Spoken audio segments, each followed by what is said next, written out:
My name is Bill. Welcome to the NightTerrors Weekend Show. If you truly appreciate real-life paranormal journeys into the void, do not even think of missing tonight's episode. Invasion of the Black-Eyed Children. Supposedly the incidence of black-eyed children is of only recent origin. Perhaps they are a sign of some unforeseen apocalypse. This is an examination of the black-eyed children phenomena, and we're starting right now.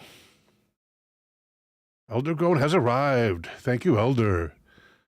Tacos drinking convict blend. Now that sounds of a strength that my spouse would adore. Trader Monkey says hello. Brooke Birch says hello. Synchro 505 has arrived for the new format. A slight format change, let's say. Elder, thank you so much for the contribution. It means a lot to the channel. I really appreciate it, Elder. Thank you so much.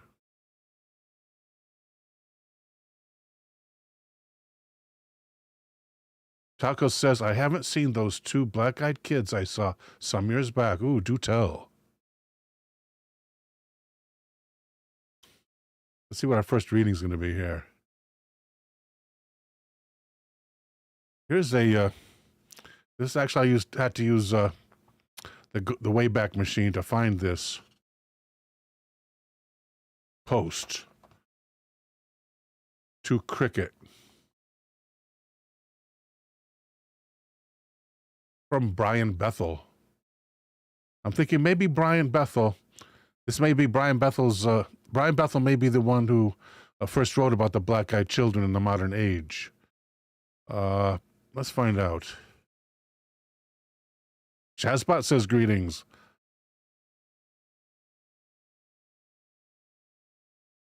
Duplicate here. Let's copy the name first, Brian Bethel. See what it brings up. Probably going to bring up black-eyed kids, I predict. Okay, now duplicate tab. Home. And paste. Brian Bethel, black-eyed children. Brian Bethel, yep. He's a Texas reporter who in 1996 first wrote about the black-eyed children in the current age. And his post begins, some of you may get this twice. Sorry, I'm mass posting.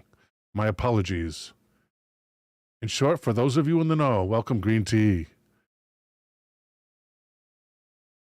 Which is most of you, they are back. Yes, I mean they, them, those. The infamous black-eyed kids. But not to me. This time they've appeared to a trusted friend who didn't even know of my original story. I'm a channel operator on the underground #Ghosts channel. Generally a fun time is had by all, but last night was not. This is going to be very, very long, people. I'm sorry. Don't be sorry. I will repost my original story first for background. Those who've read it hundreds of times can skip to the IRC transcript below it. Did I have that too? Yes. Wow. Subject Evil Kids from Brian Bethel.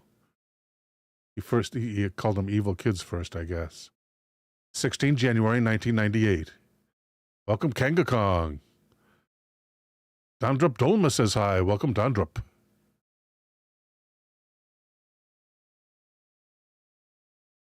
Oh, subject, those darned black-eyed kids. There we go. I don't know what this header is for. And he addresses it to Ghosters. Well, believe it or not, the Rampage follow-up still languishes unfinished on my hard drive. I don't know when I'll have it done. But since a lot of people seem to be requesting this one, here's some information on those black-eyed kids. I don't really know what I'd call this story if I was submitting it for publication in Fate or something of its ilk. Taoist viewer, welcome. Garbled user says ahoy. Brian versus evil, perhaps. Black-eyed, possibly vampiric or demonic, but at least not bloody normal kids. Doesn't have much of a ring to it. But that's at least an accurate title. It started out innocently. My internet service provider used to have offices in a shopping center before they moved into their comparatively lush accommodations elsewhere. There was a drop box at that original location.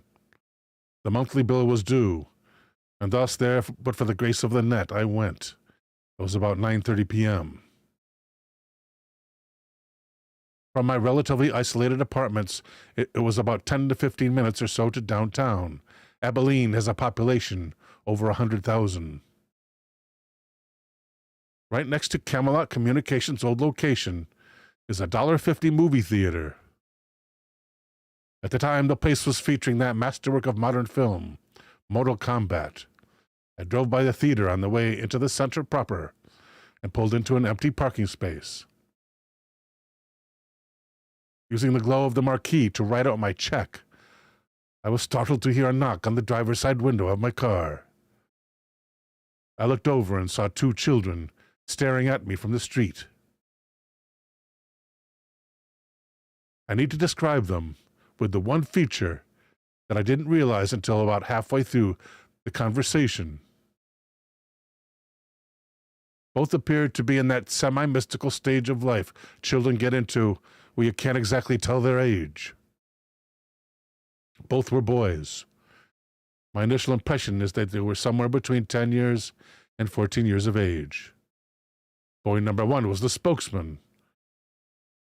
Boy number two never spoke, at least not in words.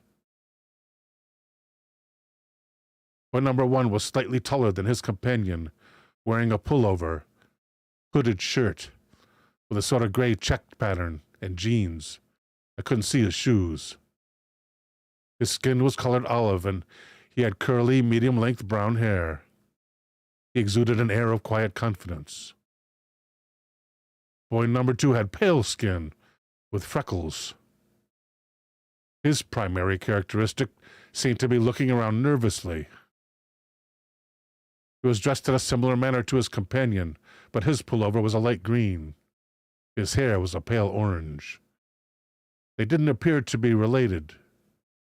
Oh, great, I thought. They're going to hit me up for money. And then the air changed.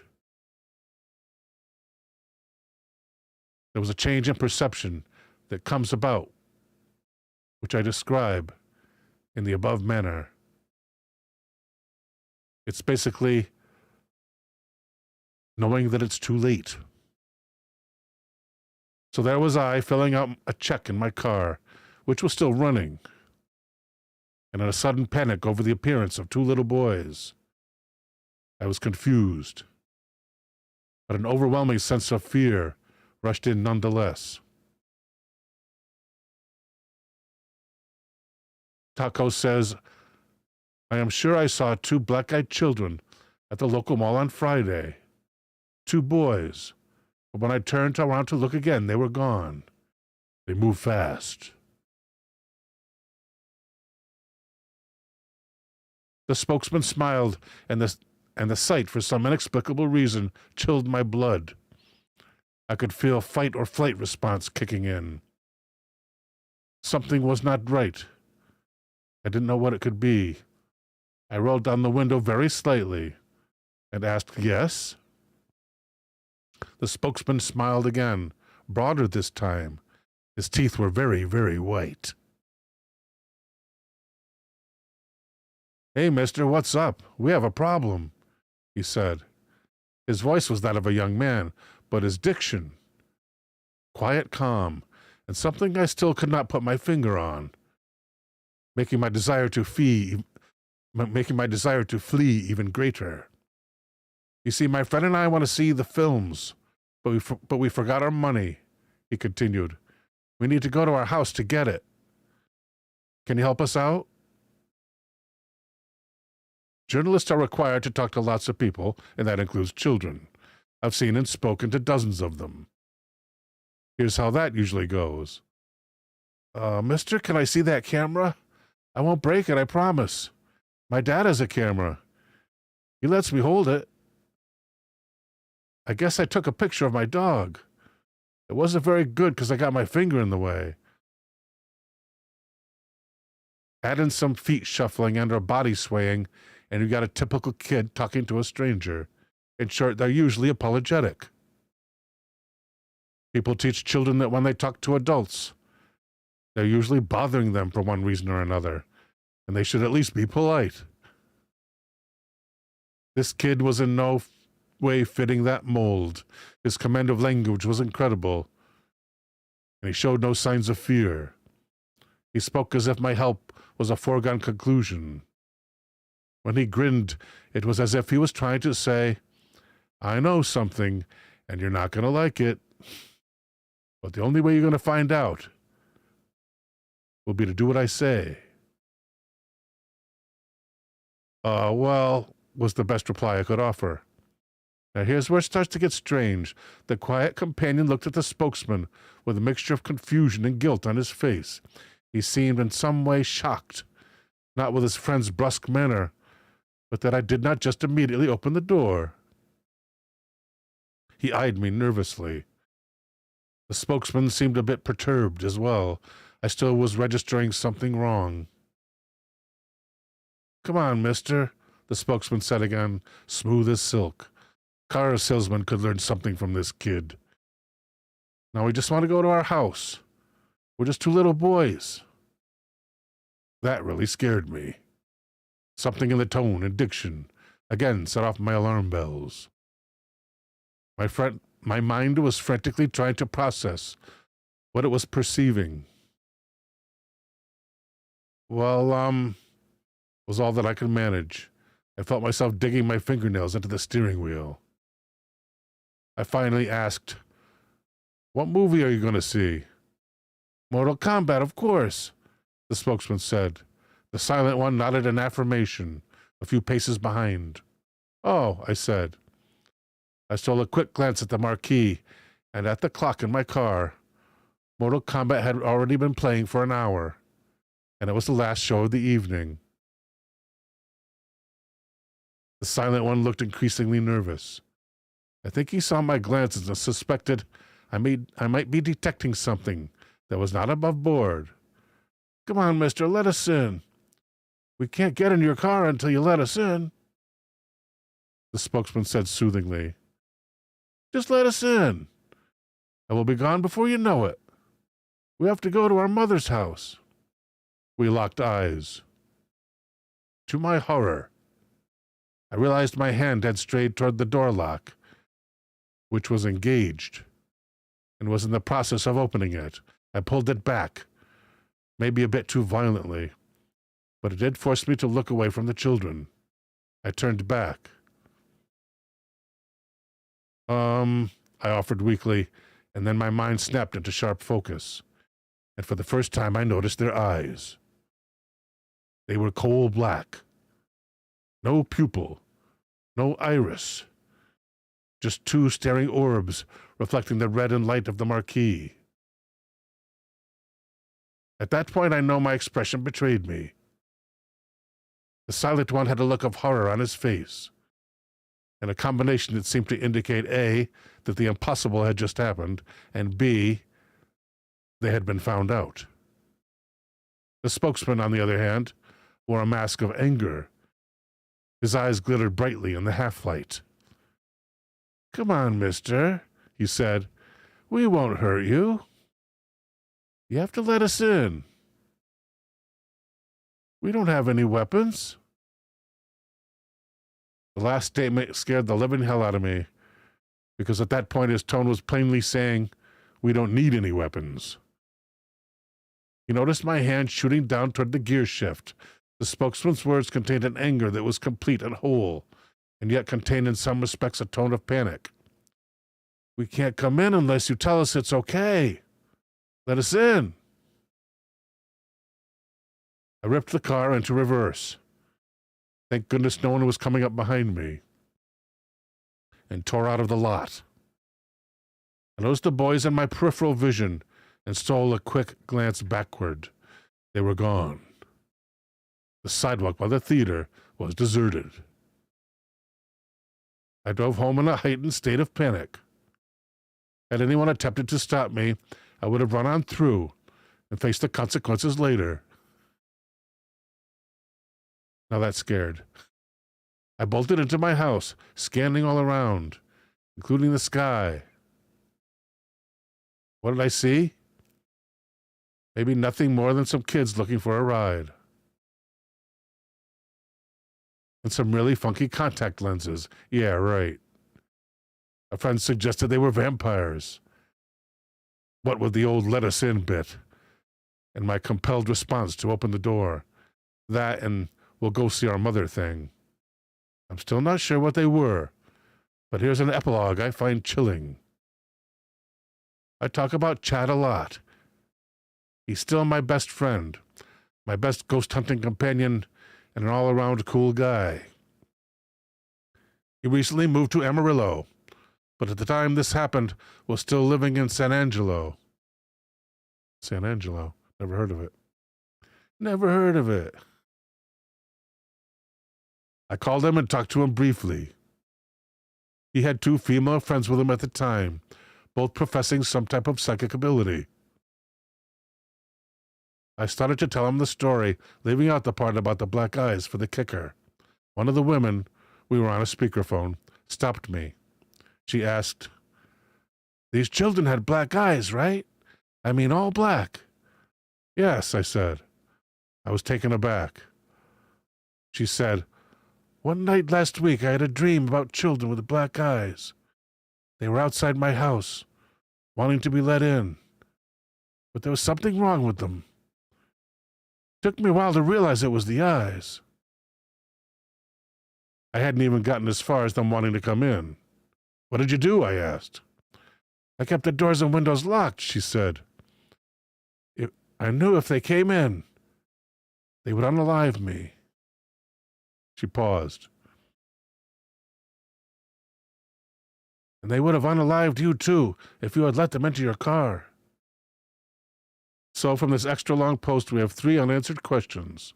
What did I see? What would have happened if I opened my car door? And why does Chag always get the cool chicks? Okay, that's the original. Here's his next, his following, or a later post. Okay, that's the original. Now check this out. I should preface this by saying that John Northwood is one of my very good internet friends, a gentleman of high intelligence and candor. He's an investigator for spirit. Boy, this guy runs around in the right crowds. 2 girls that are both psychic and an investigator for spirit. A pagan rights coordinator in his home state of Oregon. And one of the nicest fellows I've ever met. He doesn't joke around about the paranormal. Which is why this scares me to no end. And I'm certain it's true. John and I had never talked about the black-eyed kids before. In fact, he wasn't even aware that I had the experience. He swears it. I believe him. Okay. So what's this guy's name? And we have a transcript here. Their conversation, I guess. Must be their conversation. Webmaster's note, most off-topic dialogue was removed for considerations of length. We have time. His name's Brian Bethel.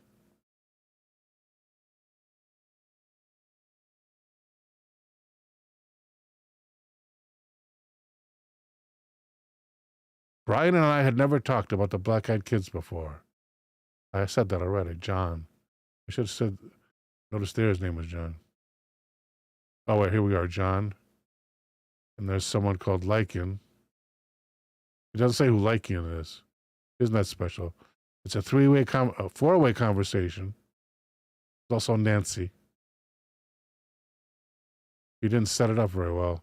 4 people, including John and Brian. John says, so, do any of you all really believe in ghosts?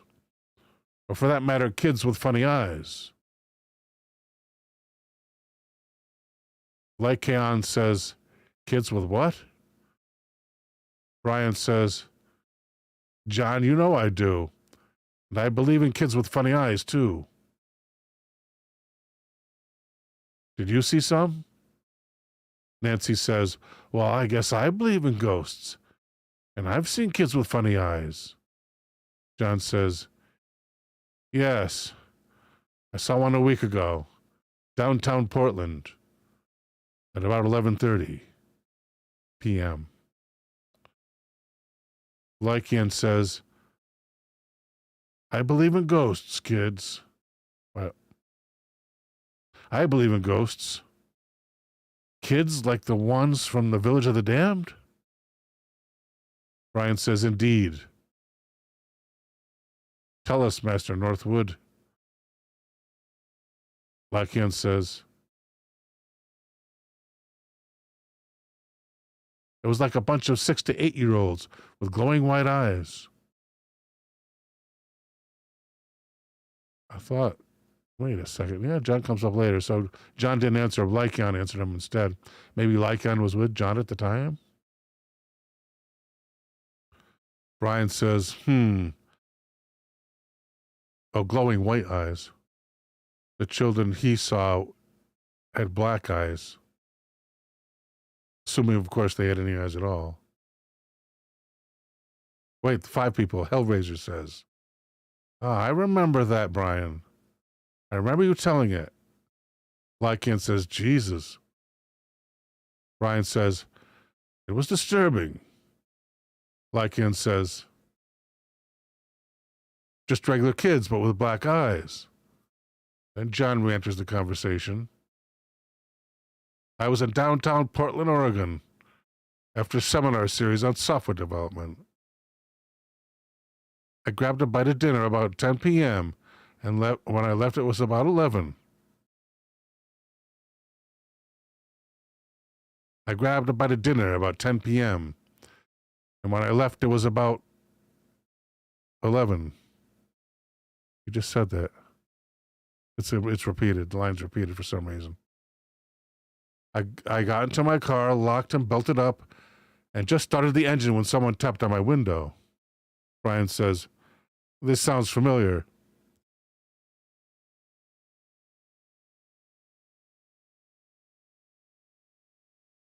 There's a long soliloquy by John. I was in an above-ground garage on the 3rd floor. So I wasn't too freaked. Good lighting. Still some people around. It was one of the guys from the conference, so I rolled down my window and asked him what was up. He wanted to ride around the block a few times, as he was freaked out about who was standing outside his car. I figured, so sue me. It was some of Portland's homeless, or some punk kids. So being a good Samaritan, I let him in and drove off. We drove by his car, and there were 3 kids around it, 2 boys and a girl. The girl was weird, just freaky. Clothes and hair and makeup. Goth. The 2 kids were, I don't know, just scary as hell. Lycan says, that's goths for you. How old were they roughly? John replies to, in the beginning of another soliloquy. That's not an easy word to say. She looked bored and was smoking a cigarette. The 2 boys were just leaning against the car. They looked way too intense for children. Anyway, an itching started behind my eyes, like I really needed to look at them. So I slowed down. Big mistake. The 2 boys sauntered over, and the girl stayed against the car. The eldest was on Doug's side, the guy from the seminar, and the youngest was on mine. So which one is Doug? Is it Lycan or Hellraiser?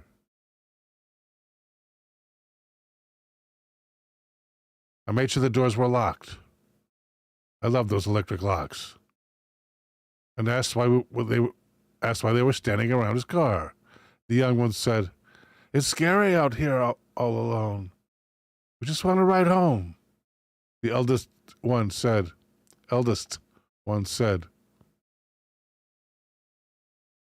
You promised you'd help us out. And Doug said, I don't even know you. By this time, I was really on edge. I felt caught between throwing and jazzing. Adrenaline does that to me. Whatever that means. I don't know what that means. All of a sudden, Doug said he was getting out of the car, and I told him not to. As soon as he reached for the handle, the two kids, I don't know how to say this, they looked a lot older. Their faces were somewhat drawn, and their eyes were solid black. Edge to edge, no pupil, no iris, nothing. Just a black liquid pool. I just about wet myself. Slapped the car into reverse and burned rubber, backing out about 60 feet away. They started running after the car. So I spun around one of the support struts and we took off. I spun on one of the support struts? Probably on one of the support struts. I kid you not. I was convinced that if they should get a hold of the car, I was going to die. And not in anything approaching a pleasant fashion.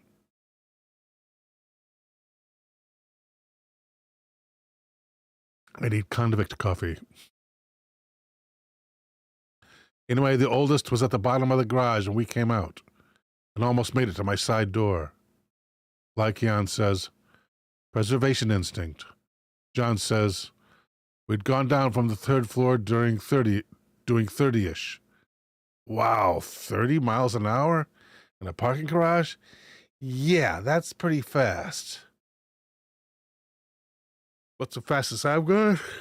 Jeez, I'd be surprised if I went 7. 5 miles an hour is supposedly walking speed, but 5 miles an hour is a pretty brisk walking speed. The child beat us down the stairs and onto the sidewalk. We left him on the corner, and when I turned to look, nothing. He was gone. Doug just about passed out. All of a sudden, the feeling of menace left. Oh, Doug was the one who also saw them, maybe. So Doug would be Lycaon. Doug is Lycaon, okay.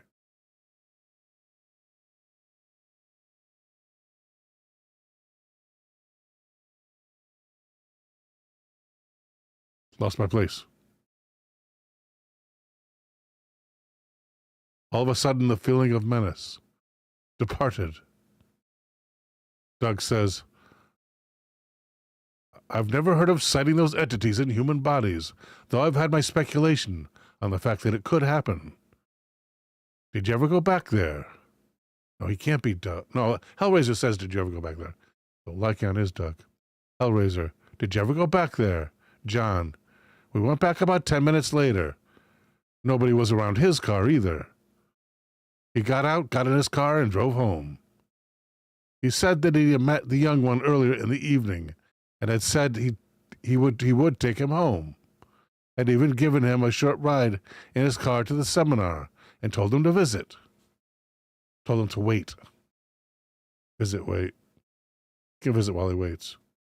Apparently, though, the older brother scared him, so he felt that all bets were off. I was behind him about 45 feet when the feeling of menace hit again. At that moment, Doug misjudged going across an intersection on a yellow light, and his car was hit by a truck. He was killed instantly. That's a big loss of psychic power. I filed a police report, and the whole time I felt really freaked out and very exposed. Oh, 6th person to appear. The Jameis. That's one freaky-ass story, says Jameis. John says, I got back to my car, got in, locked the door, and waited. I saw the kids again from about 2 blocks away. Hellraiser says, wow. I'm not making it up. I'm not thinking they were vampires or anything.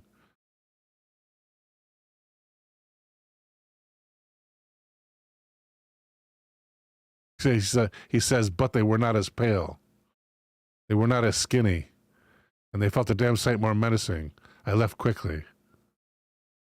My only concern now, though, is that this upcoming Wednesday, I'm going back to the area for another seminar, and I won't be leaving until 9:30. John finishes, I'm freaked out, people. And Brian picks up the story. As was I, for obvious reasons, freaked out. Okay, now the commentary. I've been hunted, no pun intended, by this story ever since I decided to share it. Rather than the ridicule I expected, it seems that it touches some sort of strange primal chord in my audience. I've been trying, of course, to move beyond and forget these events. But inevitably something comes along to remind me. Apparently I've become something of an urban legend. I have people ask me all the time on the net, hey, did you read the ghost story about the guy who saw the black-eyed kids and who wanted to get in his car?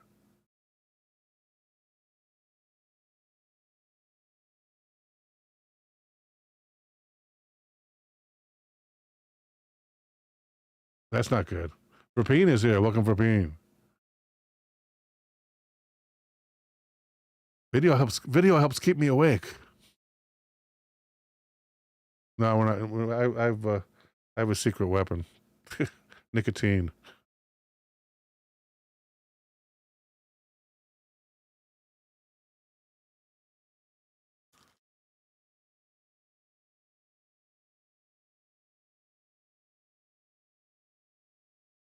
Yeah, that was me. Really cool. Not exactly. And that's something I can't seem to get the point across about. This was not cool. It was not just like being in a Stephen King novel, or any of the inane comments that sometimes go along with it. It was real, though it sometimes made me feel crazy. And now I have a report from someone that I trust, that an extremely similar event has occurred, and even resulted in the death of someone, at least indirectly. In a word, help. I need thoughts. I need ideas. I need to calm down. But beyond that, I just want to know what people think about this. I've protected myself in my own manner. I'm not worried about any danger to me. But this is too close to what I experienced to be mere coincidence. Your thoughts are welcomed. Signed, Brian.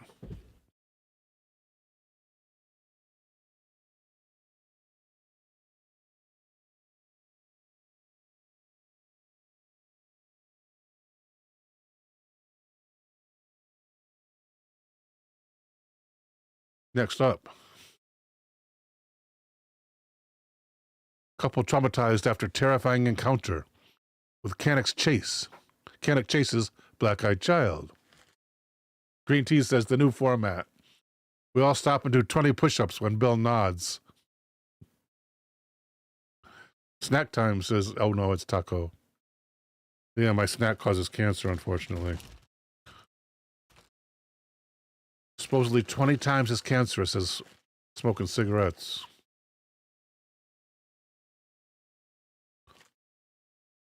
And I don't often use it, but been a rough month. Just got my second copyright strike. That pushes off the time I'll be able to earn on YouTube, provided they approve my appeal, which I expect they will. Pushes that off another 2 months. So instead of end of September, I'm now looking at end of November when I'll be able to start earning money. I'm gonna start the alternate format before then. Ooh, bug, moth, small moth. I'm gonna start the alternate format before that. See if I can get my view count up, because I'm a little bit short on my view count as well. My view time. I'm like at 3,200 hours, and I have to be 4,000 to qualify for the Reapplication. Gotcha says skull. Cheers. I started with skull. I think it's wintergreen. That's how I started with wintergreen. But in the service, I graduated to the unflavored Copenhagen, which is the strongest chewing tobacco you can get.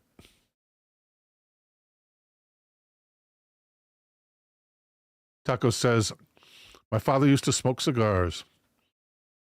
I was cleaning his Daimler one day. You should have seen the tar residue in my steam cleaner. I bet. Cannock Chase is where the Pigman was. Remember that? The Pigman also haunts Cannock Chase. It's over in the UK.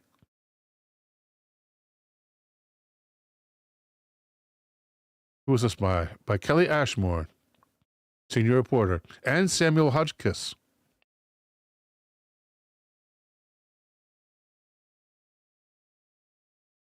Fortunately, it's a stimulant. I didn't get my nap today either. Instead, I watched Master and Commander for the first time. Pretty good movie.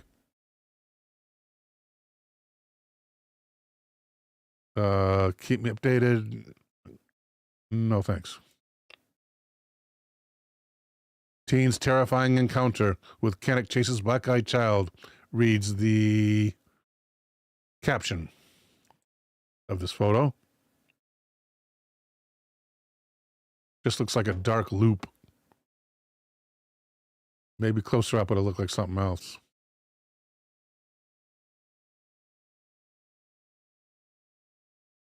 So I'm hoping to quit very soon. I mean, I only imbibe for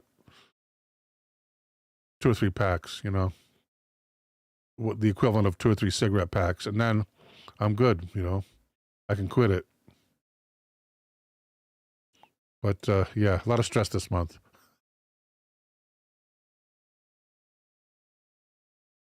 I don't know what that is. There's a black-eyed child there somewhere.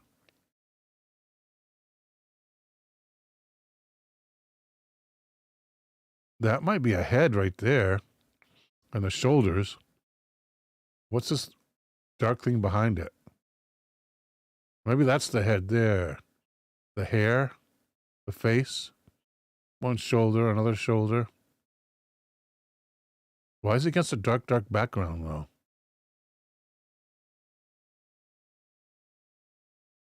Not much to see. The black-eyed child has reportedly been spotted by a young couple while camping at Cannock Chase.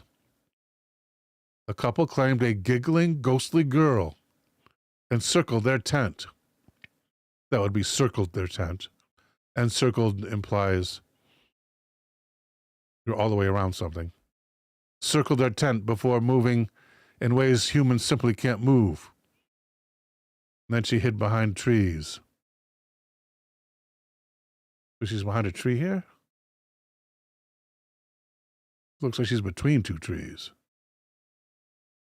Well, some think sightings are not real. Others believe she's the tormented soul of a young girl who was unalived in the area during the 1960s.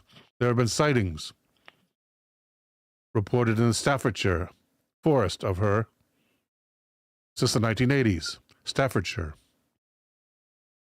Kylie and Ben say they saw the ghoul at Birches Valley during the summer of 21. The Coof had kept the 2 teenagers, whose names have been changed to protect their identity, apart. So they decided to steal a night away together and camp illegally in the middle of the forest. But as they told author Lee Brickley, oh, I know Brickley. I'd like to get him for an interview. Let's check him out. It was a decision they would soon live to regret. Duplicate this again. Lee Brickley.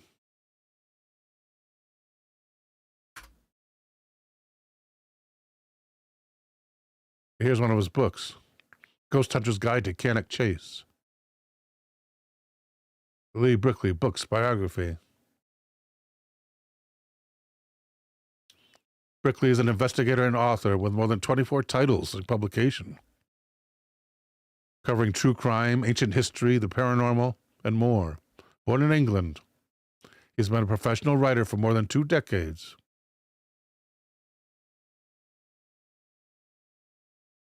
And here he is on X. Let's check out his latest tweets.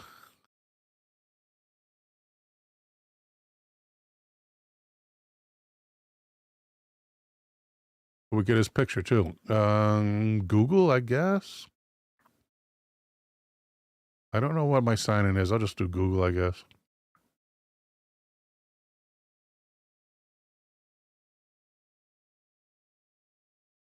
Username.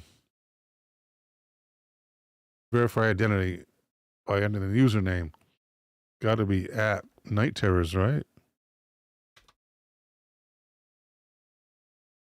Keep your fingers crossed.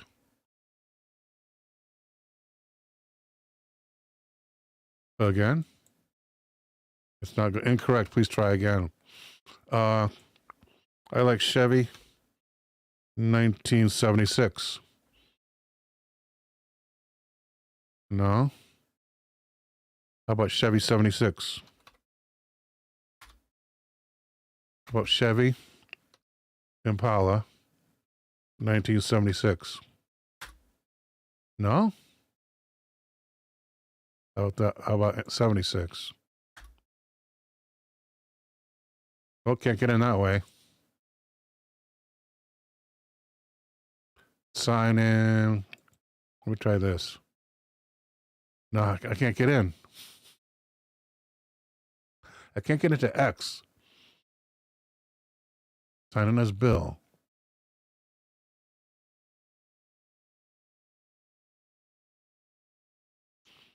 Verify your identity by entering the username associated with your X account.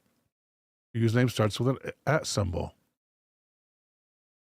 Why am I being asked to report a problem at username? I don't know anything else I'm likely to use. No idea. No way we're getting there. We'll never know. You can't see tweets without signing in, I guess.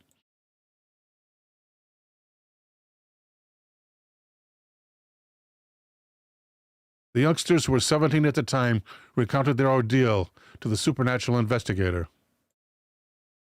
Their tale is featured in his new book, Haunted Cannock Chase, True Ghost Stories from the UK's spookiest location. Green Tea asks, what's the X username we're looking for? One of us can get a link. Don't be doxing your passwords. No, I won't, Elder. One would think that if I match the username, they just let me in. Those are my common usernames. I mean, that's it. Taoist viewer says, X is Twitter. I have not lost faith.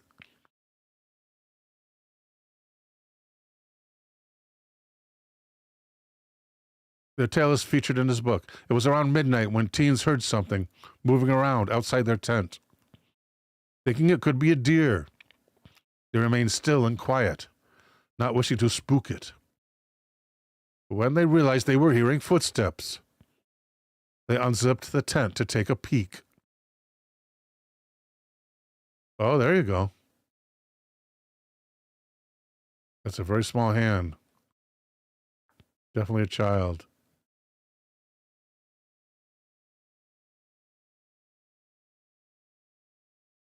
Both campers heard the unmistakable sound of a small child giggling. So they turned on their torches, lighting up the shadowy woodland to try to find the source. Ben saw it first, running from tree to tree, hiding itself behind the trunks, and occasionally peering out towards the couple before finally stepping out into a clearing in front of them. Reports Birmingham Live. Kylie said, I was absolutely terrified. I had read the stories in the news about black-eyed children, but it wasn't until the thing stood right in front of me that I could quite believe it. I knew instantly that we were dealing with the real thing. because it moved in ways humans simply cannot move. It was like it could teleport from one place to another when it was moving around and hiding behind the trees. Ben added, I was shining my flashlight right at her, and she just stood there staring at us with her head slightly dipped. That's when the giggling started to get louder and louder. That's Lee without a head.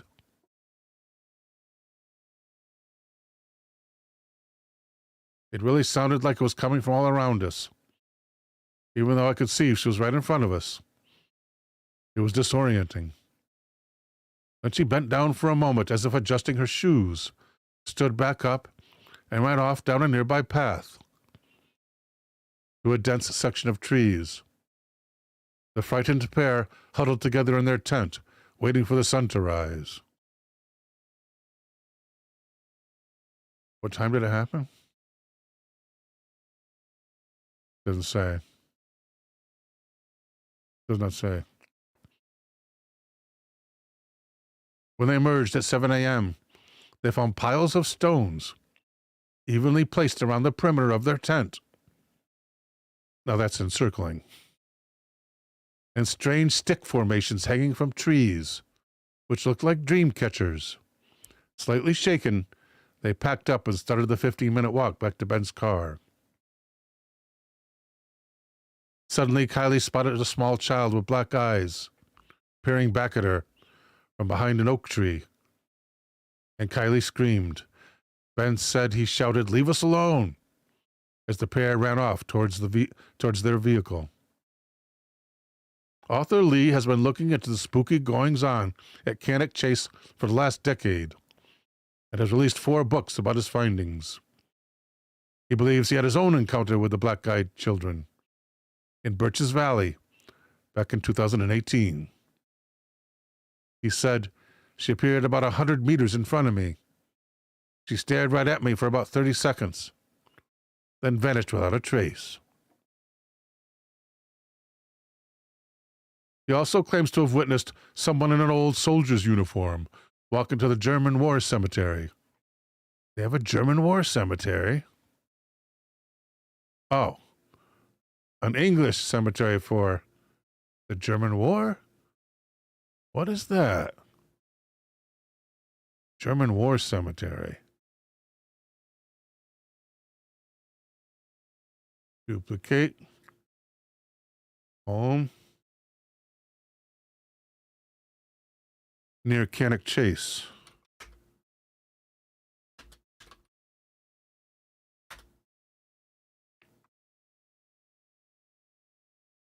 It's the Cannock Chase German Military Cemetery, located in Staffordshire, England. It's a significant historical site that honors the memory of German servicemen who died during World War I and World War II while stationed in the UK. I guess they mean British, servicemen for the UK, I guess, right? German servicemen. What? The cemetery was established in 1964 and contains 5,000 graves of German soldiers, including those who died in military hospitals and camps in the area. What, did they die during the Blitz? What's going on? I don't understand. The cemetery is maintained by the Commonwealth War Graves Commission. Access, visiting. Open daily. Also contains the graves of a small number of civilian Germans who died while interned in the Isle of Man during World War II. What? I don't understand. How did a bunch of German servicemen die in the UK?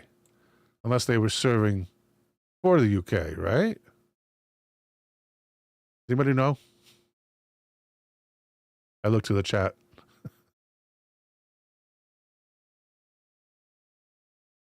Only to discover after following them inside, the girl had disappeared. When asked why he believes there's so much supernatural activity at that site, Lee said, I tend to believe that Cannock Chase is somewhat of a paranormal portal, where beings and entities from the next world can migrate into our own. I believe the woods are haunted with many spirits of the dead. But there are also lots of monster sightings that happen here, including Pigman. And I think those creatures come from another much darker place.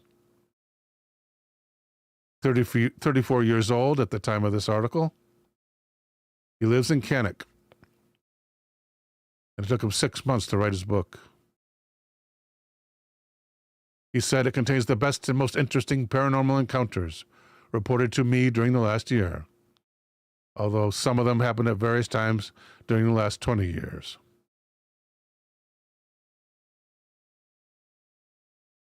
The mystery of the German War Cemetery. Maybe there's a better explanation.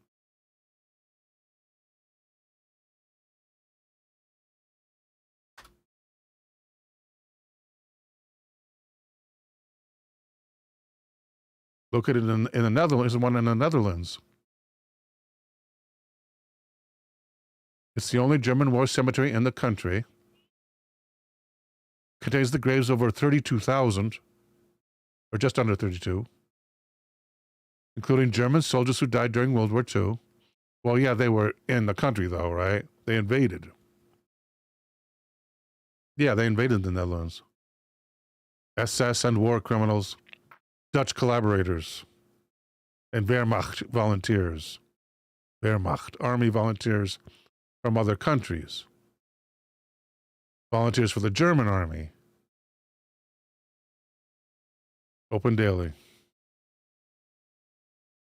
The cemetery's original designation as a German war cemetery will eventually disappear, as many of the deceased were not German nationals, or not soldiers in the classical sense. I'm still confused. So is Angel Mist. Welcome, Big L1. James 0075 is here. Thank you, James. Is that 007 and a half? What's up with the German War Cemetery in England, though?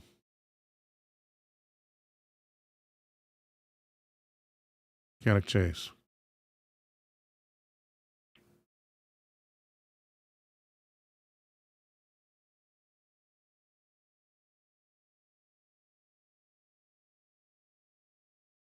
All you need to know. Frequently asked questions. Maybe TripAdvisor will tell us.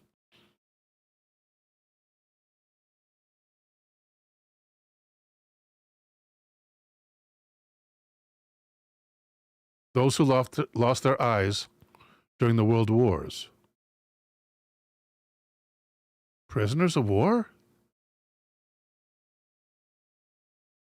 That's not going to tell us.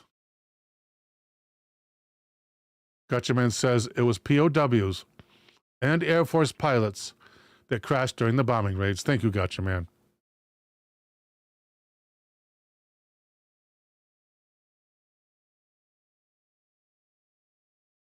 Mystery solved.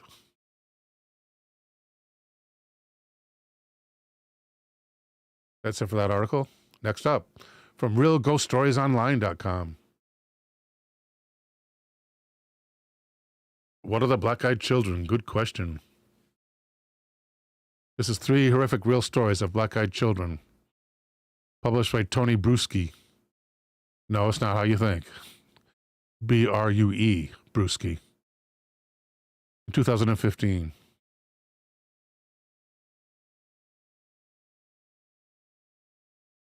Black-eyed child on the bus. An original story, an original account. I was riding the bus back home after work. It was about 1 a.m. I'm a security guard and often work odd hours, so I'm sitting there, and this guy gets on, sits across from me. He was wearing a suit, had a briefcase, in his 20s, looking regular. What struck me about him at first, that he was chewing a cigar, but not smoking it. You can't smoke on the bus. So I was just looking at him while he stared out the window and chewed his cigar. And all of a sudden he turned and looked at me. His eyes were pitch black.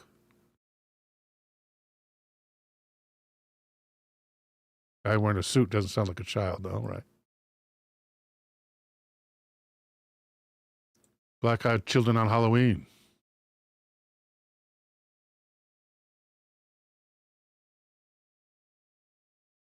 I turned on the porch light when I got to the door, and sure enough, I could see through the glass that it was a couple of pretty small kids. I have to admit, there were two competing feelings going on inside me. First, that of a mother's heart that wanted to help these two small children get to their mom. The other, a sinking fear in my gut that kept the other feeling at bay. It was then that I noticed that during the short conversation, I had already opened the door a few extra inches, which I was completely unaware of doing. I stopped. I said, "Honey, why don't you give me your mother's number? I can call her myself." Another pause, and they again looked at one another. After a short moment, they turned back to me, and the girl said, "Ma'am, my little brother has to use your bathroom. Can we please come inside while we call your mom?" And with that last statement, the little girl moved closer to the door, like she was just going to walk past me. As she did, she stepped into the light coming from inside the house, and I got my first real good look at her. Solid jet black eyes. That's all I could see. That story really deserves an ending. I imagine that once she saw that, she didn't let her pass all the way inside the house. And finally, I saw some kid walking back and forth along the sidewalk in front of my parked car. At first I thought I recognized him as one of my friends from school. So I banged on the front windshield until he looked my way. It was not anyone I knew. At this point, I wasn't scared at all. Not yet. The boy walked over to the side of my car and just stares. I think to let me get a good look at his eyes, to freak me out. Let me tell you, if you have never seen a black-eyed kid, you have no idea what to imagine. Pupils black as the night sky. The boy whispers, "You must let me in." Then I lock the car doors.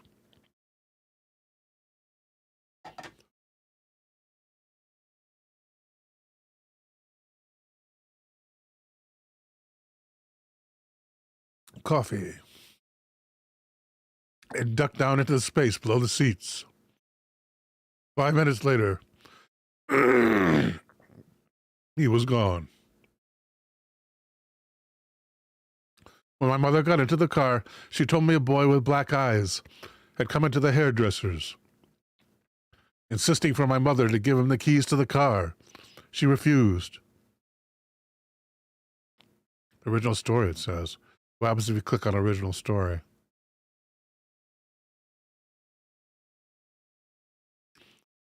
It goes to Reddit No Sleep. So Reddit stories, all of them probably. And Reddit.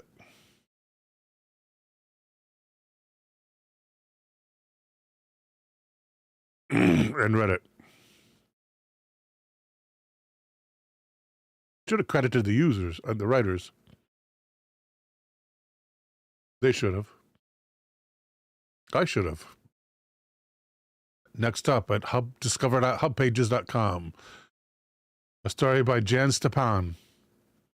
Black-eyed children, myth or mystery.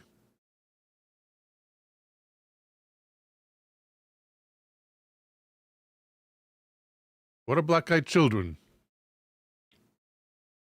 Stories of children with black eyes started cropping up near the end of the 20th century, telling of wayward boys and girls that don't seem strange at first. Black-eyed children who purportedly range in age from about 6 to 16 are said to appear out of nowhere. They look rather pitiful with their small stature and pale skin. But according to those who claim to have encountered them, these kids are persistent. They want something. They need something. A black-eyed child might implore you for a car ride on a dark, misty evening, or rap on your door in the middle of the night, asking to be let inside.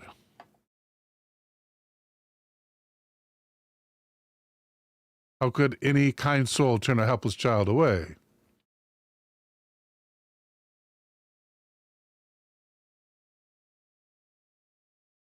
Trust your instincts. Don't let them in. Something is not normal about these kids. Believers say the youths stare with glossy obsidian eyes.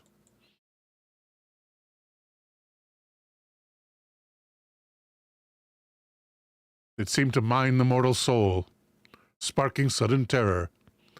What do they really want? Let's find out what's behind the spine-chilling tales. Who has claimed to see them, and where have they been spotted? Are black eyes even biologically possible? And what movies have perpetuated this urban legend? At this time, we're going to take a short break, 3.5 minutes or so, for the first half of the only video I can show, my own. Beginning in 1995, our country has been invaded by a frightening new wave of paranormal beings. Should you have the misfortune of meeting one of the black-eyed children, they will ask you a question.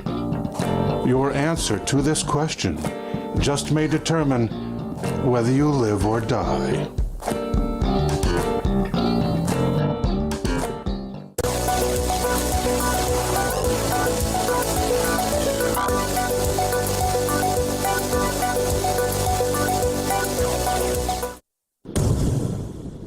Terry Johnson lived in New York City. He rode the subway back and forth to work at 2 different restaurants, 6 days a week. One was Italian, the other was a burger joint. He was 25 years old when he first saw a peculiar child in a subway car. Only 3 feet tall, wearing a baseball cap.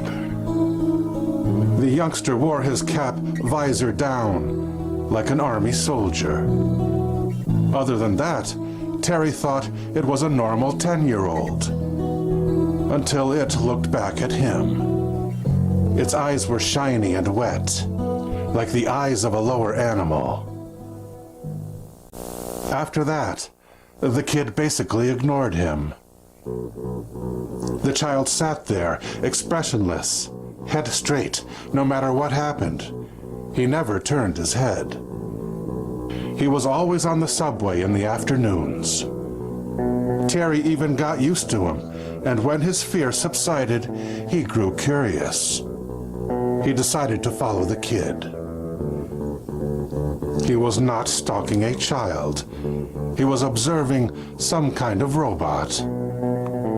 Besides, he just wanted to see where the kid got off the train. He wasn't following it home. They both rode the metro to the end of the line and got out of the car together. As usual, the creature continued to ignore him. They waited on different benches for the first train heading back out. Terry soon lost both of his jobs. He was unable to concentrate. Following the baseball cap became his new profession. He would observe the child for hours, riding from one end of the city to the other. Terry never had the nerve to track the creature in the evening hours, when the subway stopped running at night. Until chance deposited them on the opposite seats in the same car. Blank, obsidian eyes of the kid stared straight ahead, directly at Terry, unblinking. Terry tried to stare down the kid until the subway train was being parked. It slowed to a crawl and then stopped. The end of the line for the night. Terry could see into the windows of more trains on both sides. The child smiled at him. It said, "Can you help me, mister? I need someone to walk me home." Terry just sat there in a state of shock. "I'm scared," said the child. "I could really use your help." Terry could only shake his head and pray the thing would understand that his answer was no. Suddenly, the small boy became very angry. "It's your responsibility to look after me. I am helpless." That's when Terry closed his eyes. He thought he heard the boy walk out of the car. When he opened his eyes again, the creature was gone, and he relaxed for the first time in months. It was a half hour later when he decided to leave the car himself. But when he poked his head out of the door, there was no room to descend. All the space between the parked trains was filled with black-eyed children. Terry must have passed out, because when he woke up, the subway car was pulling into a station. He didn't care what station it was. He stepped out of the car that day, and he has never since traveled by train. Groovy. Groovy. 5 minutes 20. So not much left on this one, but we'll finish it up a little bit later. Brian Bethel launches a legend. Texas reporter Brian Bethel of the Abilene Reporter News is credited with the first sighting of black-eyed children, which he has written about more than once in the newspaper. According to Bethel, one evening in 1996, he was writing a check in his car when he noticed two children approaching the vehicle. Both kids were boys, estimated between 9 and 12 years of age. Both wore sweatshirts with hoods, partially obscuring their faces. He asked the boys if they needed help. The boys wanted to lift to their mother's house to get money so they could go see a movie at a nearby theater. They assured Bethel they didn't have a weapon. And the author says, "I don't know about you, but if a child told me this, I would be gone in seconds." Bethel sensed something was wrong. What scared Bethel most, though, was finally seeing the faces of these kids up close. Beneath their hoods, both boys' eyes were completely black. He told them the movie had already started, so they were too late. Some of this is not in Bethel's original story. The kids persisted, begging for a ride. When Bethel refused, they started banging on the door of his car. I wonder if this is a later version from Bethel. Bethel, terrified, drove away. He swears that in his rearview mirror, he saw the two boys vanish into thin air.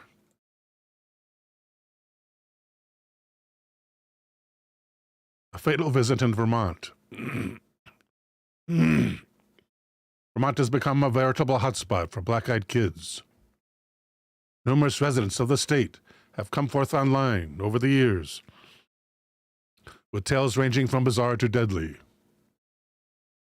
The most famous story is from 2016, now an urban legend in its own right, in which an unnamed elderly couple in rural Vermont were awakened by the sound of knocking on their door. They assumed someone had gotten stuck in a snowstorm overnight, a common occurrence during the harsh northeastern winter. At the door stood two young children, a boy and a girl, in the snow. Unfortunately, the couple invited the children inside, which may have proven to be a fatal mistake. May have. Do they know or not? The couple noticed that the children were underdressed for the weather, but they didn't seem to be cold. They kept their heads down, looking at the ground. Something was not quite right. The children asked if they could come in, insisting their parents would soon arrive to pick them up. Once inside, the children seemed to have a strange effect on the household. The couple's cats were scared and hissed at the children. The woman went to the kitchen to prepare some hot chocolate, while her husband asked the children questions. In a strange tone of voice, and speaking in unison, they simply repeated that their parents would pick them up soon. Then the children finally looked up as the woman approached them from the kitchen, and she saw they had black eyes. She grew frightened, and her husband suddenly started to feel ill. The kids asked if they could use the bathroom, and as soon as they closed the door, the power went off in the house, and her husband's nose began to bleed. The children returned from the bathroom and informed the couple that their parents had arrived. Sure enough, there was a car parked outside waiting. The children left the house, leaving the door open, and climbed into the car. After it drove away, it took about a half an hour before the electricity came on again. Unfortunately, the sudden illness that the man felt upon meeting them never went away, and he unalived not long after. A foul fate also befell the couple's cats. 3 of them disappeared, one unalived at home. The woman's nose also bled on several occasions after the mysterious visit, and she was certain it was a curse left by the black-eyed children. Here's the cases in Cannock Chase. The Screaming Girl we've done. Creeping Camper we did. We did both of them.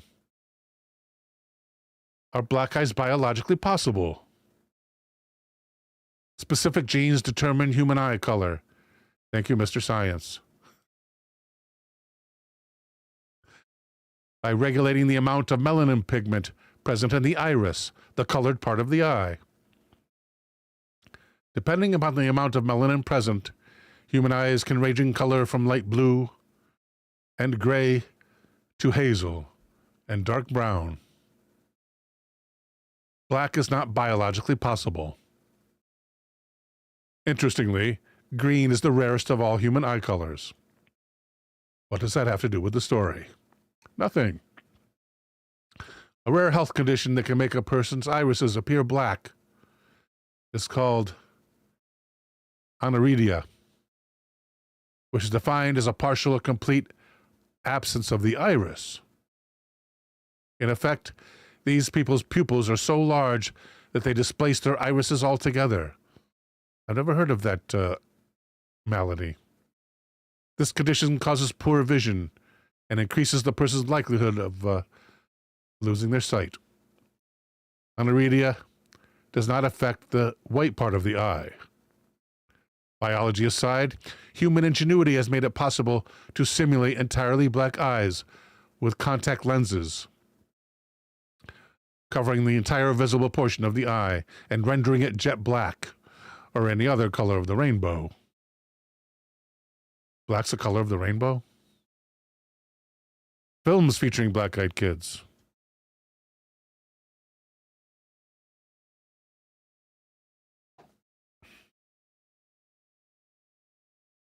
Brian Bethel, the reporter who may have single-handedly started or restarted the whole black-eyed child concept, wrote a script for a short film about black-eyed children that was funded by a Kickstarter campaign. In a mere 15 minutes, the film introduces Maura, a young woman who is confronted by 2 strange, unnerving children with solid black eyes. In the wake of the encounter, Maura's sanity begins to crumble. How many more movies is there? Only 5. Black-Eyed Children, Let Me In. An aspiring filmmaker embarks on a 69-minute journey investigating the haunting stories of black-eyed kids. That's from 2015. From the same year, In Limbo. When 3 friends decide to go away for the weekend, you can guess the rest. From the following year, In Search of the Black-Eyed Children. It says here, Black-Eye Children. This 23-minute film documents the filmmaker spending 24 hours alone in what's claimed to be one of the most active paranormal locations in the UK. They don't say it, but Cannock Chase. In search of the infamous black-eyed children that haunt the forest. In 2018, Black-Eyed Child, also known as BEC. Since 1998, reported sightings of BEC have escalated. This 9-minute film explains the irreversible consequences of looking directly into the children's eyes. Then you have Black-Eyed Girl. 3 years later, a fiction writer experiences real-life terror during another 9-minute encounter with a black-eyed child. And we won't do the debunking part. No debunking on this channel. We're bunking only. At jimharold.com. A story by Jim Harold. Can we come in? The Lore of the Black-Eyed Children. Ryan Sprague's Hidden Auditorium. Sprague? I guess Sprague.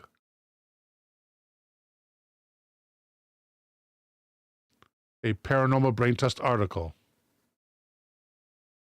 It's that time of year again.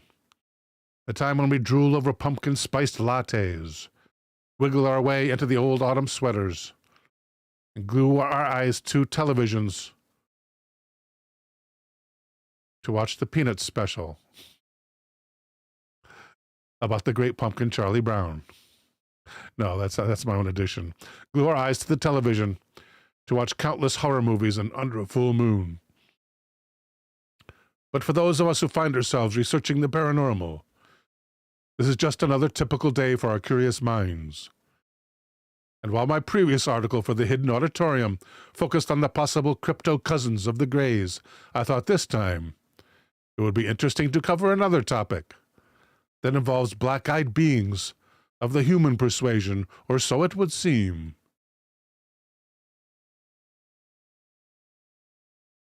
Imagine sitting in your living room one night, reading a book. You begin to doze off. The strain of the day slowly fading away as your eyes close. Kangakong says, I've only heard of them referenced as BEKs, black-eyed kids. Suddenly, a harsh knock on the front door springs you to full attention. It's so late, you think to yourself. Who could it possibly be? You make your way to the door and peer out the peephole.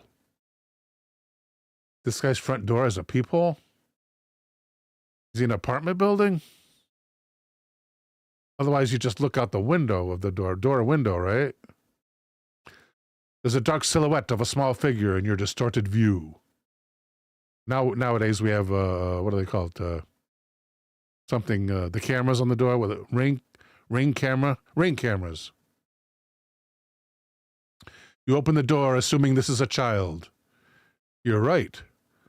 What you notice next makes this anything but a normal encounter with an adolescent. Staring back at you are 2 eyes.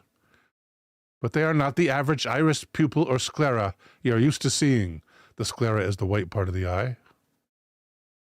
They are pure black from lid to lid. Well, I don't know about lid to lid. We don't have 4 eyelids, do we? From lid to, what's the bottom part called? I think this calls for some AI.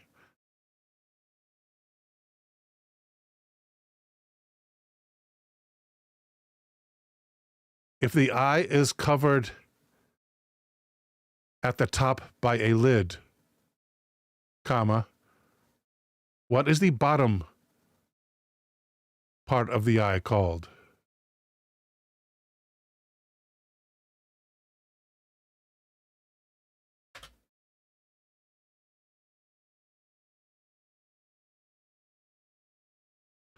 No AI here. That's too bad. Parts of the eyelid. I think AI would be more efficient. More entertaining. I guess we go to ChatGPT.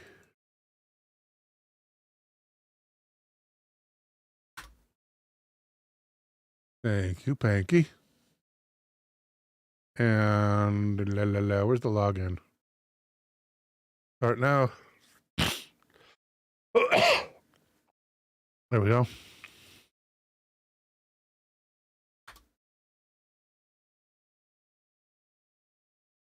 The bottom part of the eye that is covered by the lower eyelid.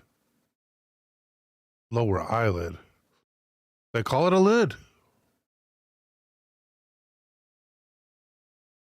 I guess it's lid to lid then. Lower eyelid. I never called that a lid.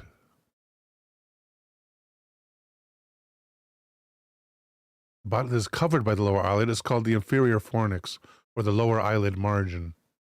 Okay, I stand corrected.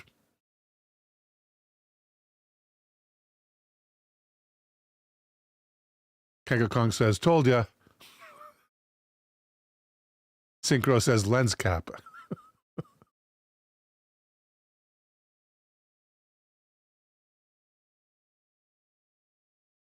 Where was I? They are pure black from lid to lid. To lid to lid. From lid to lid and lid to lid. Nothing but the moon bounces light off those deep pools of nothingness.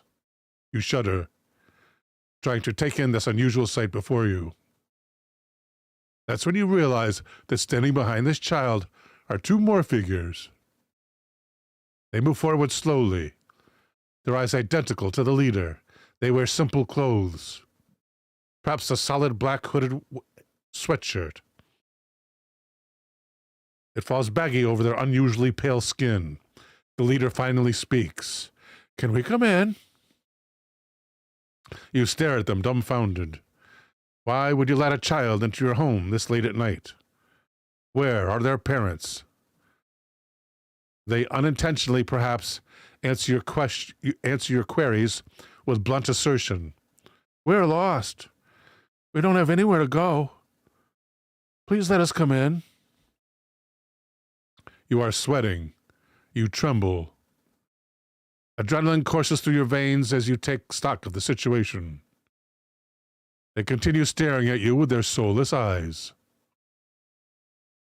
The debate wages in your head of whether or not to slam the door or let them inside. They're just kids, you assure yourself, are they not? As the debate wages on, you can feel your heart pounding harder than ever before.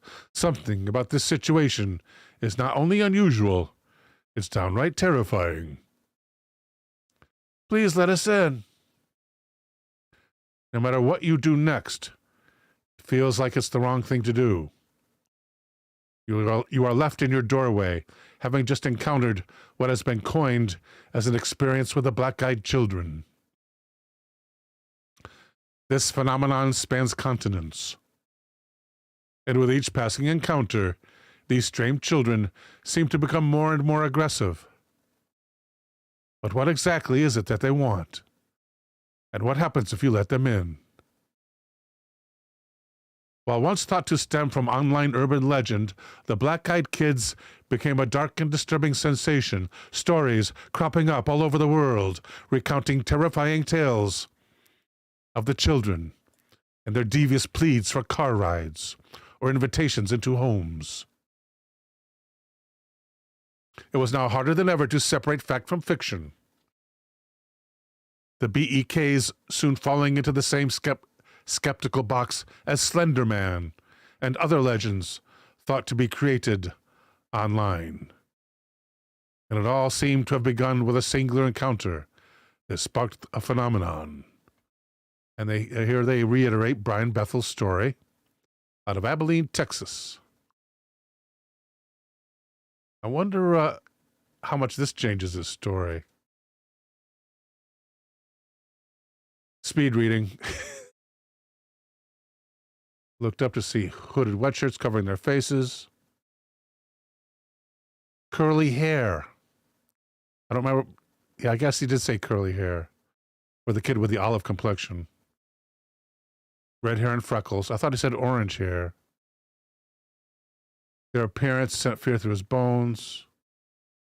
Both boys' eyes had eyes that lacked any substance. Ride to the mother's house. It won't take long. We're just kids. We can't come unless you tell us it's okay. Let us in.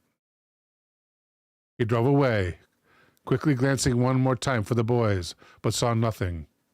This is more like his original story. I caught up with Bethel recently, hoping he could shed some more light on this terrifying incident that night, and just exactly what he thought of his story, sparking countless tales of the black-eyed kids.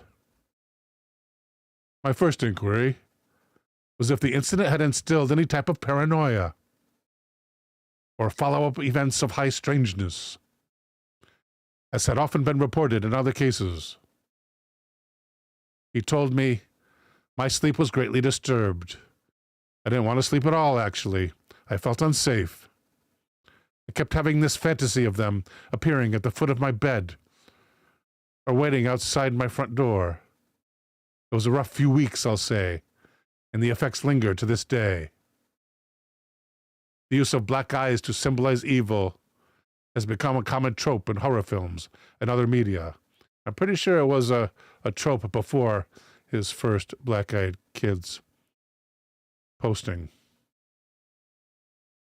Every time I see such an image, especially if I'm not expecting it, I have a flashback to those terrible moments in my car. I legitimately did not know if I was going to die or not. I've never been so terrified. So as for Bethel's leaked email becoming a template for similar stories, both fabricated and real, I wanted to see what his thoughts were on this controversy. Quote, "It's easy now to write something quasi-convincing based on the model of kids knocking on a car window." I guess this quote is from him. "I judge each story shared with me on its own merits, but I apply greater skepticism to anything that adheres too slavishly to the basic formula." Wow, how much more basic can you get? There is only the basic formula. I look and listen for little variations and details that add more verisimilitude, i.e. truth. If it's just a carbon copy of what I've heard or seen, I tend to dismiss it or give it less credence. That said, I've heard many, many stories that I am convinced are true. So what exactly are these children? Whether it be aliens disguised as children, hoping to abduct innocent humans, or if they are some sort of soul-sucking demons trying to take over a vulnerable host. The possibilities remain endless. I found Bethel's answer to this question most intriguing. Quote, "I don't know for sure. What I do know is that they are predators, and we are the food. I don't think they eat us in any literal sense, but they do want something from us. Maybe they do just want to kill. But I tend to think the design is far more complex. Until you have been on the receiving end of those terrible dark eyes filled with hate and torn from the very depths of night and time." That's an interesting analogy. Torn from night and time? How about torn from night and out of time? I'm not sure you can understand. The people with whom I've spoken, who have truly seen them, understand me completely. Click here to get Jim Harold's Campfire Ghost Story and try to better understand these accounts, these genuine encounters with these children. My research would soon lead me to perhaps one of the most comprehensive studies on this phenomenon to this day. Author David Weatherly compiled an extensive list of experiences with these enigmatic youngsters that he aptly titled in a full-length book, Black-Eyed Children. I spoke to Weatherly about these accounts and his approach to disseminating actual testimony from urban legend. Weatherly explained, "One of my goals when I wrote the book was to find out if the encounters predated the internet and TV. The trick was, while researching, to eliminate catchphrases like black-eyed children. Those terms are modern, but I was able to find cases that go back through history." One of the most stunning accounts he came across dated all the way back to 1974 in the Picardy region of France. According to an early witness report from the NICAP, I guess that's a UFO group, the National Investigations Committee on Aerial Phenomena, two men known only as Elaine and Patrick were making a leisurely drive through a small village. Elaine is spelled A-L-A-I-N. Enjoying the autumn weather. It was around 3 p.m. when they decided to turn around and take a different route. Upon turning, Patrick noticed something near the last house in the village that made him hit the brakes. Brakes spelled B-R-E-A-K-S. There in the courtyard of the house were 5 small figures. 3 of them stood in the background, huddled together. Another was tracing its hands along the home. The last figure stood facing Patrick and Elaine. Elaine rolled down his passenger side window to get a better look. Weatherly told me he reports that his blood ran cold when faced with that being. The appearance of the 5 characters was as strange as their behavior. They were all just over 4 feet tall. They were dressed alike with long garments that almost reached the ground. These garments were decorated with multicolored spots. The beings themselves had earthy yellow skin and long hair that fell down their backs to their waist. Well, if it's 75, they're hippies. 74. If it's 74, they must be hippies. Well, or hippies' kids. Their noses were compressed inwards, and their eyes were described as enormous, solid black hemispheres the size of billiard balls.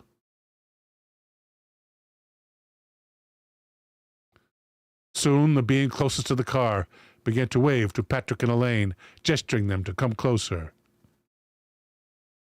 The motion of the being scared Elaine so much that he screamed in terror for Patrick to drive away. Patrick hit the gas, and they sped out of the area,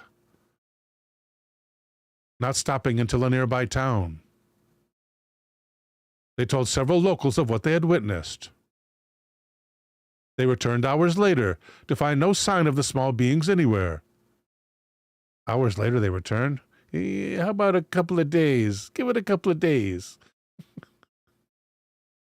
I wouldn't go back out a couple hours later. No. I'm bringing my camera. Back then, nobody carried cameras like we do today. 8 months later, an investigator finally made it to the scene. With nearby residents, Weatherly recounted. Interestingly, he found a neighbor who had noticed the beings on the road in front of the home. He reported that he thought the beings he saw were children dressed in yellow oilcloth. Oilcloth. That's like some oilcloth. That's like what they use that for raincoats or something? What is oilcloth? Let's find out. at dictionary.com.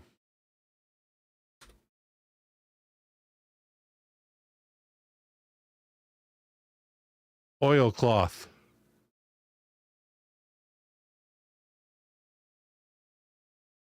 Two definitions. Number one, a cotton fabric made waterproof by being treated with oil and pigment.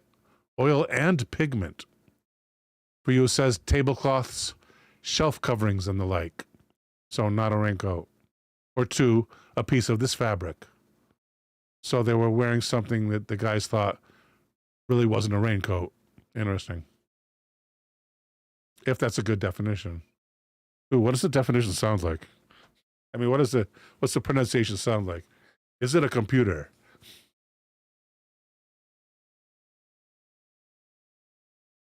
Oilcloth. Yeah. Oilcloth. That's computer voice. They all are those things where you have to click to, so far as I've experienced, we have to click the speaker to hear what the pronunciation is. Okay, so stuff that did not look like raincoats.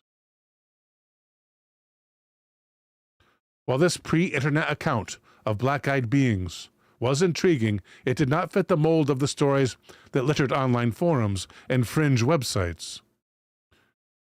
What about them begging to be let inside a home or a car? Weatherly would come across a case slingshotting us back to the 1950s, when a young man named Harold would have a startling encounter with a boy with black eyes. Harold was 16 years old when it happened. He was making the long walk home from a friend's house. As he made his way down the dirt road leading to the friend's house's entrance, he noticed a small figure leaning against the fence in front of the house. As he approached, he noticed it was a boy. Being a small town, everyone knew everyone. Harold was puzzled, having never seen this child before. He immediately started talking to the boy, but received no response. He asked if the boy was all right, and after a moment the boy finally replied, "I want to go to your house. Take me to your house." A chill rushed through him. He did not know how to respond. It was in that moment that the boy looked up at him. A pair of solid black eyes staring at Harold with a desperate assertiveness. The assertiveness matches the tale too. Harold felt glued to the ground, terrified. He looked up the road, planning to run, when the boy immediately shot back, "Now don't you run away from me. You're going to walk me to your house." Harold now felt threatened. No kidding. He made a run for it, sprinting up the road. Too scared to look back, all he heard was a screeching wail, like that of a bobcat. Was it the child? Was this a wail of anger for not listening to his threatening words? He wasn't going to stick around to find out. The front door to the friend's home flung open as Harold barreled through the entrance. Oh, no, his own home. The front door to Harold's home flung open as he barreled through the entrance. Startled, his parents asked him what was wrong. Struggling to speak, he finally explained what he had seen to his protective father. Soon the father grabbed a shotgun and headed down the road, desperately searching for this boy. There was absolutely no sign of him anywhere.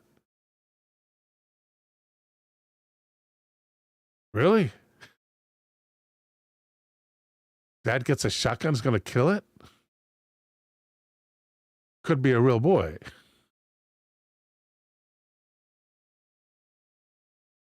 There was absolutely no sign of him anywhere. The family was left wondering just exactly what it was Harold had seen that night. His mother, fearing it had literally been the devil in disguise, brought him to a local clergyman and had him blessed. And with that, the encounter with the screaming boy at the fence came and went. So, like, maybe that's the only one he found? You would think he would have found more. I guess he doesn't want to give his whole book away, right? You can't blame him for that, right? So I have one tale that's close and one tale that's right on. Yeah, he probably has plenty of real ones. After all, the name of the book is Black-Eyed Children. And if that's all it's about, and he's evidently trying to find the true ones from before the 90s. Conclusions. In the cases of Brian, Bethel, Patrick, and Elaine, and that of Harold, each encounter with these beings brought a singular sensation of pure terror.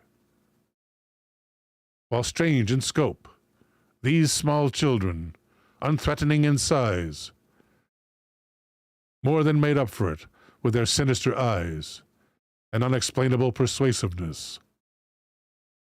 In Weatherly's examinations into countless cases involving these black-eyed beings, he found many connections. It was almost as if, feeding off the fear of their victims, these beings were able to read the emotions and minds of those they approached.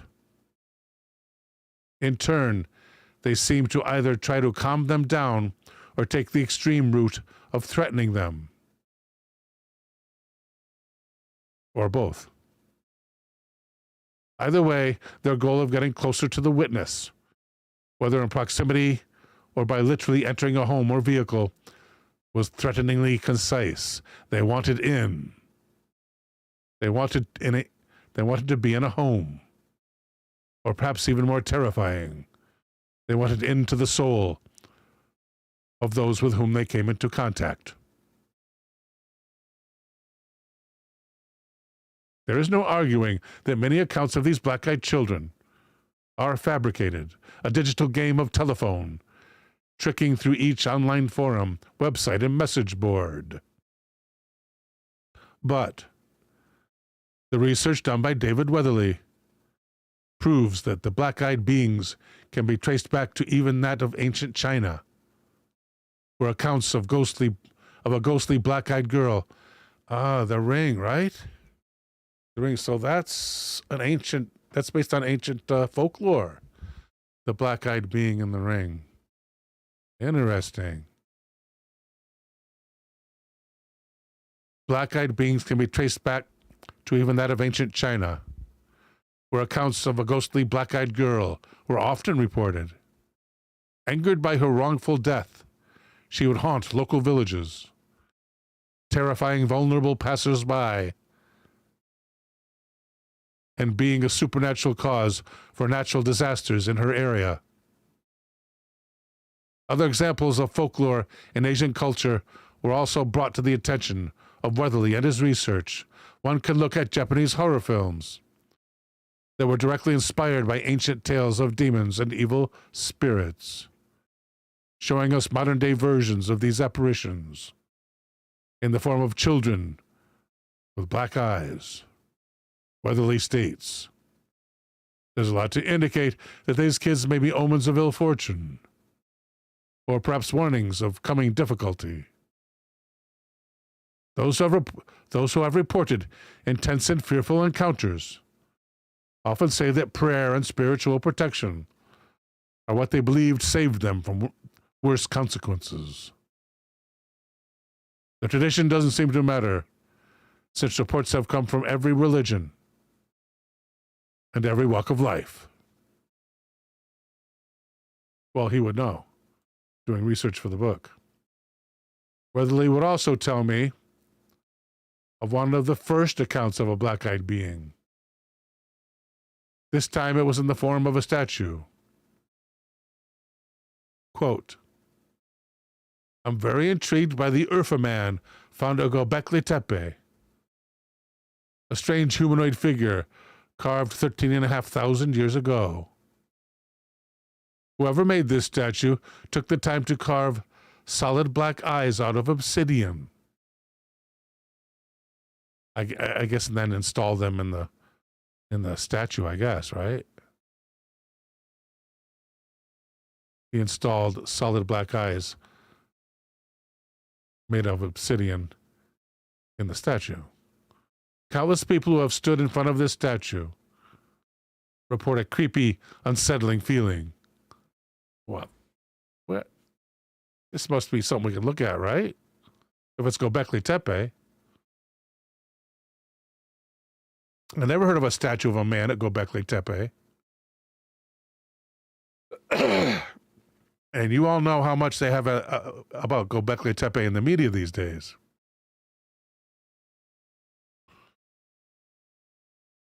I don't think ChatGPT would help. Maybe.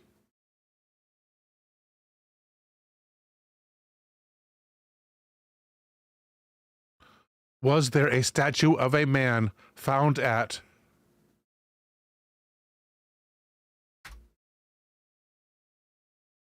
pasting in location? Yes, a statue of a man was found at Göbekli Tepe, known to as Urfa Man, or the Balakligur statue, believed to be the oldest known life-sized human statue. Why have we never seen this before? Dating back to approximately 10,000 years before Christ.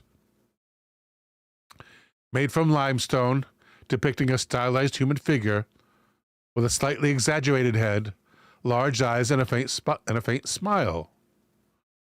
Why have we never seen this? The statue's body is relatively simple and lacks detailed features. It appears to be holding its hands in front of its abdomen. No mention of the eyes, though. Urfa Man was not directly found at Göbekli Tepe, but rather nearby in the city of Sanliurfa. Okay, so let's go find it. So it wasn't found at Göbekli Tepe. No wonder nobody has heard of it. Urfa Man. Duplicate this. No, not this. Duplicate. Okay. We can put it here, I guess. Home. Let's go to Google for images. I normally don't. Well, let's not. Let's go to Yandex for images.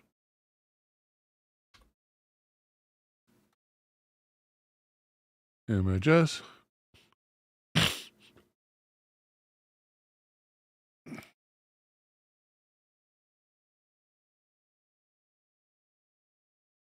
Urfa Man. Kanga Kong says, years ago, I was leaving my lawyer's office, and as I was collecting some papers from his secretary, the lawyer's wife and toddler son came in. Immediately, I became aware of the boy's eyes. They were not black, but they were piercing evil. And from the moment he came in, he stared at me like he was burning a hole. He was being held by his mother, who was moving around a bit, and he kept turning his head towards me. Never in my life have I felt such malice coming from a child. Awesome. Maybe not awesome. What's a better word for that? Horrific. I think horrific's better. Oh, there it is.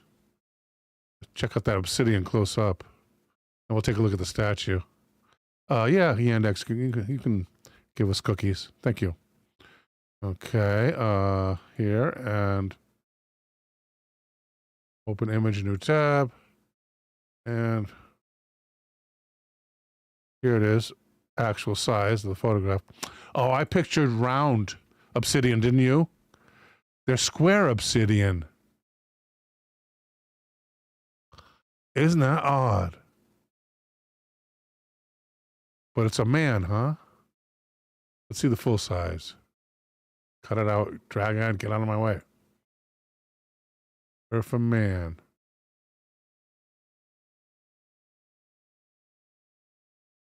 Okay, here's full size.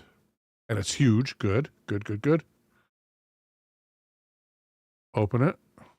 There we go. Focus is not the best. Focus is horrendous. But yeah, that looks like, yeah, quite detailed, this statue.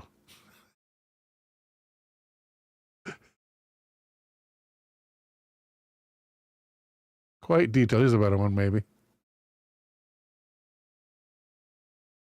Open.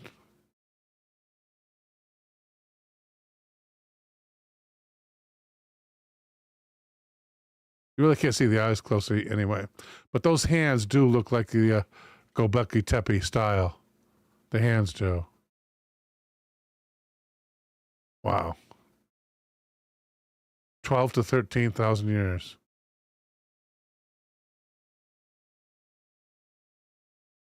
Yeah, that is what G.I. Joe fans might call anatomically correct.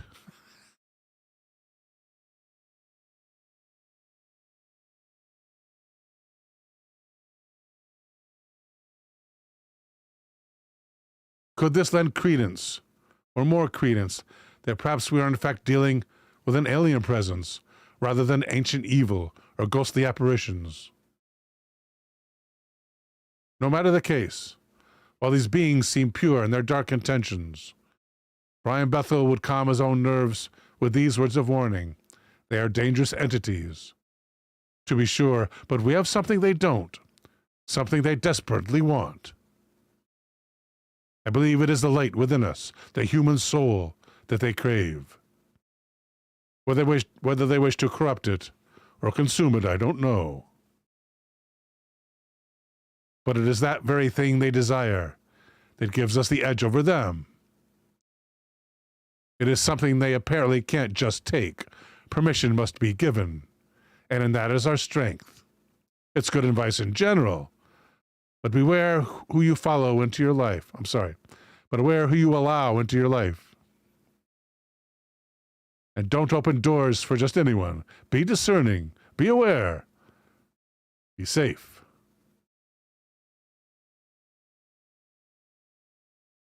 There's the hypothetical situation.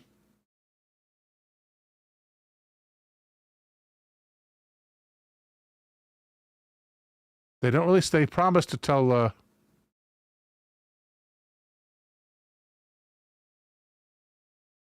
maybe that's the last article. Okay, guys, that's it for this evening. Thanks for the great turnout today. Wow. We are rocking. Let me see how many we have on YouTube. That's over here. Don't forget, we have a double feature movie night coming up on Wednesday. And also Viewers' Choice nights, Monday and Tuesday. All those 3 days, we come on at 9 p.m. Eastern, 6 p.m. Pacific.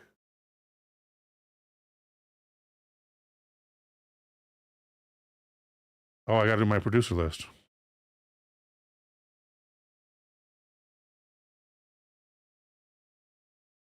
Where'd it go? Must be under here. There it is.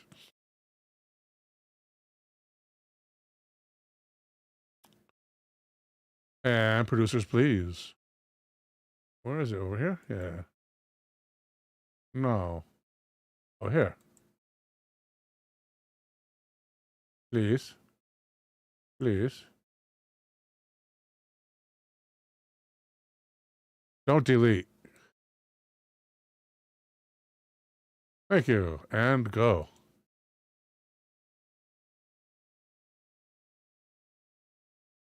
Still looking over here. And Twitch gives me the ability, fortunately, to see all the people that have been chatting. That includes moderators, Oh No, It's Taco, and Seiko 505. Thank you, Taco and Mike. And users, Adentalon, Big Test, my friend, Brooke Birch, David Bryce, Eldergrown, Frogfan66, Gotcha Man, Green Tea, Kanga Kong, Raymond Garrett Gomez, Rhino Rex, Shazbot Shiznit, Taoist Viewer, Verpine, Double X Blacksfitex. So the 2 movies this Wednesday are going to be stuff I choose from my private collection, which is enormous. The first one's guaranteed to be a horror movie. Second one may be a horror movie, or it may not. And that begins at, again, Wednesday, 9 p.m. Eastern, 6 p.m. Pacific. Until then, may God bless and protect you all.